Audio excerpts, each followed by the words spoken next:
All right, so this is going to be the first in the series of review videos for this unit. And please remember, if you ever have any questions, you can always contact me at davisrg.neuro@gmail.com.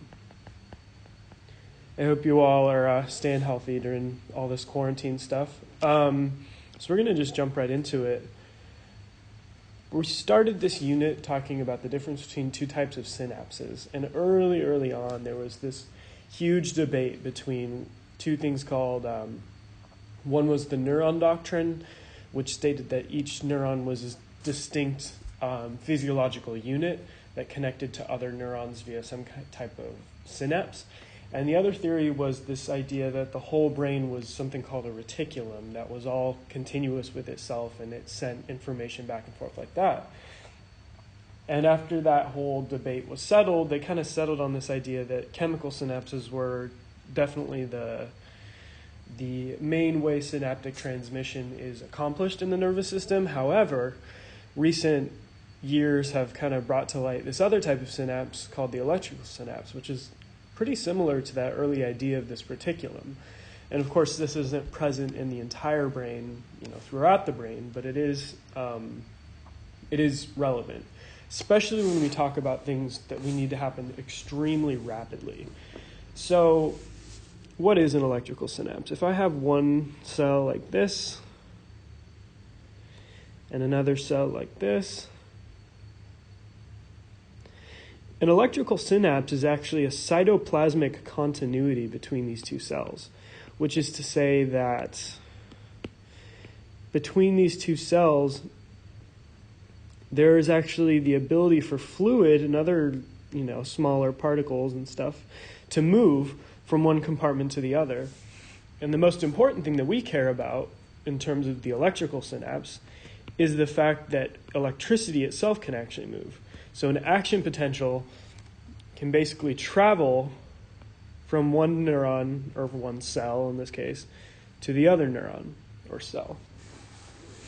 This is really important because it's extremely rapid. And this allows for us to do things like fire a huge network of neurons all in a synchronous manner or all together. So this is extremely important for things like the heart, right? So the heart muscle cells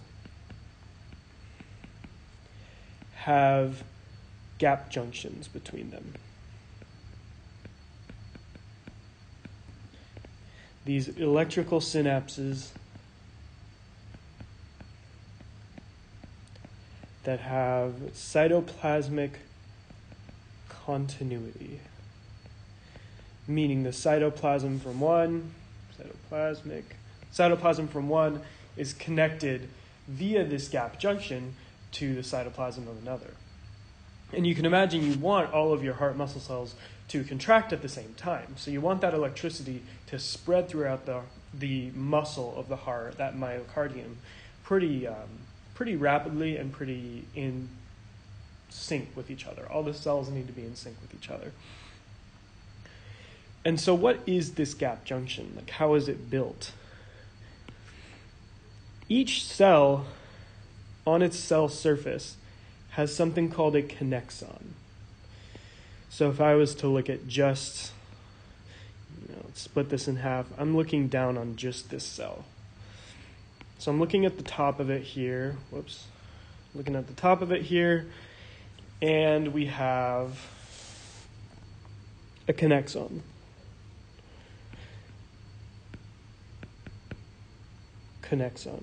Each cell actually has a connexon, so you can consider this the connexon. Let's call this cell 1, and this over here is the connexon of cell 2. So the connexon is actually built of 6 connexins. 1, 2, 3, 4, 5, 6. So each of these is a connexin. Oops. Good. Each of these little subunits of this is a connexin. So that's 1, 2, 3, 4, 5, 6. And if we look back up here, the overall structure of this is that you have these 6 connexins on one side making up the connexon of one neuron or cell, and 6 connexins on the other side making up the connexon of the other neuron or cell. And these come together and meet in the middle to form this gap junction. So if I was to put this in kind of overall terms, one gap junction is made up of a connexon and a connexon, one from each cell. Each of those is made up of 1, 2, 3, 4, 5, 6, 1, 2, 3, 4, 5, 6 connexins. Connexins versus connexons. So that's the structure of the gap junction. And these synapses, while relevant, while apparent in the nervous system, are not as common. And we don't really understand them as well as we understand our classic chemical synapses. So when we refer to synapses in neuroscience, it's usually assumed that we're talking about chemical synapses, just because they're more common, they're more well understood, and they seem to be more relevant for most of the complex circuitry processes that we have. One of the drawbacks to electrical synapses is we don't have that ability for such a diverse type of communication, right? Because there's no neurotransmitters, there's no different receptors, there's no way to kind of differentiate between an excitatory and an inhibitory signal between cells from cell to cell. It's just kind of like spreads the same information throughout all of them. So when we talk about synapses in neuroscience as being those factors that allow us to convert signals and transduce signals, we're usually talking about chemical synapses. So unless we specifically specify we're talking about a electrical synapse, every time you hear the word synapse, you should be thinking of a chemical synapse. So what are the components of a chemical synapse? We can consider 2 neurons as being part of a synapse. And the convention is to draw them like this. The top being the presynaptic neuron,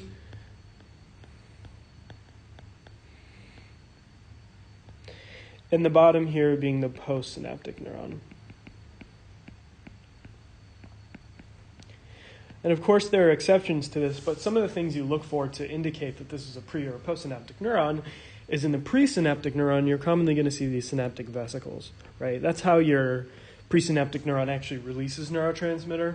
You're not going to see the same concentration of postsynaptic vesicles within the postsynaptic cell, although there are some vesicles, and we'll talk about some of those. But if you see a high concentration of vesicles, you're usually talking about the presynaptic neuron. So if I actually want to zoom into this a little bit, we can talk about the steps of chemical transmission, or the steps of synaptic transmission in a chemical classic synapse. So you know that as an action potential propagates down this neuron, it eventually reaches the axon terminal. So if I'm recording from right here, we see an action potential. Then all of a sudden we get to a region in which there are really no huge concentrations of sodium and potassium voltage-gated channels like we see throughout the length of the axon. One of the things that we do see is this voltage-gated calcium channel. And oftentimes this is drawn like up here. I actually don't really like the way that that's drawn because the orientation or the location of the voltage-gated calcium channel actually matters.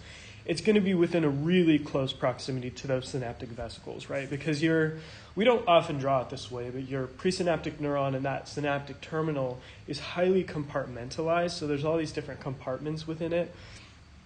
And it kind of, this compartmentalization that's based on cytoskeleton and all these other factors, essentially sequesters these synaptic vesicles to areas of the membrane that contain these voltage-gated calcium channels, so that when your calcium enters, it doesn't have to travel a long way to get to your vesicles. It just enters, and then right there is the synaptotagmin, and we'll talk about that in the next lecture, or the next review video. But I generally like to draw your voltage-gated calcium channels around here.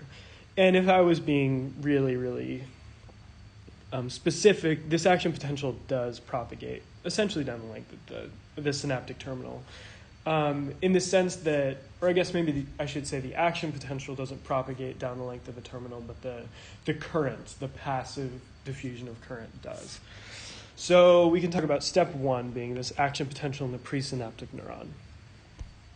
AP in presynaptic. And I'm inventing these, the numbering of these steps doesn't really matter as long as you get the directionality of it and the important steps that we care about. So that action potential in the presynaptic neuron invades the terminal and leads to calcium influx via this voltage-gated calcium channel. Or I guess the way we write it in this class is CAV. So this is a voltage-gated calcium channel.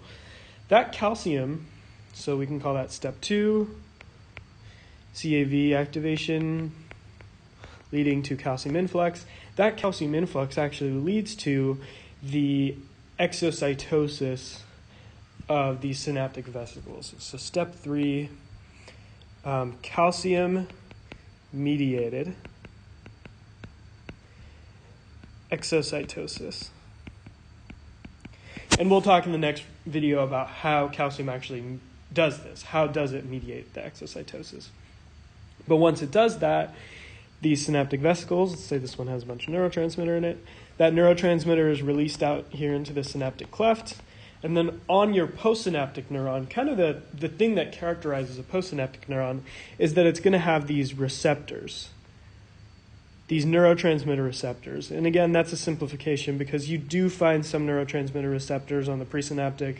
We talked about retrograde signaling and things of that nature. But generally, we're going to see a release from the presynaptic neuron, a release of neurotransmitter from the presynaptic neuron, and a response in the postsynaptic neuron. This neurotransmitter is going to bind to these receptors, whatever they are, be they inotropic or metabotropic. So these are your receptors. So I'll say step 4 is receptor binding. And we have a post-synaptic current leading to a change in post-synaptic potential. So that's number 5. If this is enough to summate and do all that stuff to trigger an action potential like we talked about during the last unit, that's going to lead to an action potential. Potential in the postsynaptic neuron. So just pretty broadly, painting with a broad strokes brush here, we have an action potential coming from the presynaptic leading to calcium activation, calcium channel activation. Calcium goes into the presynaptic neuron, mediates exocytosis of these synaptic vesicles. Those neurotransmitters bind to postsynaptic receptors, leads to some kind of postsynaptic current, and then if that's enough, or if it's sufficient to cause an action potential, then an action potential fires in the postsynaptic neuron. And the last little thing I want to talk about is these experiments, early experiments they did with frogs. So they actually did these on the frog neuromuscular junction. So here's a muscle. And then here's it's called the lower motor neuron. It's the neuron that contacts the muscle fibers. And this exists in humans too. This is the neuron that allows us to voluntarily and involuntarily control our muscles and the amount of firing that they experience. There's a couple terms that are relevant here that you hear a lot in neuroscience, which is why we want to talk about it. When this lower motor neuron, so here's your lower motor neuron. In this case, this is the presynaptic. When this contacts the muscle fiber, so here's the muscle fiber, it makes this shape that to early microscopists looked like a plate to them. So they say that any potential induced in the postsynaptic, which is in this case the muscle fiber, any potential induced in the postsynaptic neuron is an end plate potential because it exists at this end plate region. But the end plate potential is just a fancy way of saying EPSP. And we'll talk in the next thing about miniature end plate potentials and stuff like that. But yeah, awesome.